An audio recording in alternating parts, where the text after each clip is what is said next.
hi leyi movha ya tshinya vantshwa. Movha leyi yi ni pfuna hi tindlela hinkwato. Ni huma ku keka mati sweswi ankoveni, ni ta kota ku endla ti-custom a saloon hi woho mati lama. Movha lowu pfuna mina wu pfuna tiko. Loko se wehe i xava ma-traffic ma wehe ku ma ta khoma movha leyi ma ya yi veka, ni nga ha vi na xi xa ku tirha hi xona.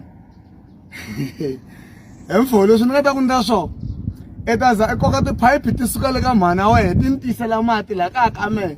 Hi leswi ni nga ta ni ku ndle swona. Me savage ya boy, ko va a wu ni tivi i vutisa na mikwembu ya ka n'wehe ku ni hlupha ku fika kwini. Me ni banibana mikwembu ya boy, se na ku komba laha ni huma ku keka mati ni tlhela ni ta pfuna tiko hi mati lama.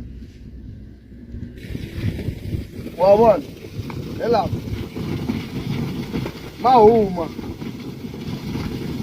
movha leyi tirha ku deliver mati, yi tisa tihunyi, yi endla yini. Ni tlhela ni hetela ni doneta na le minkosini for free.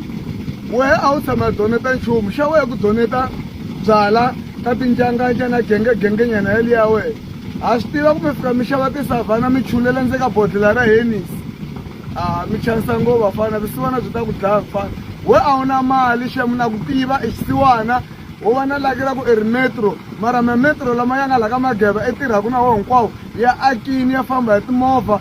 We a wu na nchumu mfana mi, hi we xisiwana xa koho se wa i chanisela vanhu.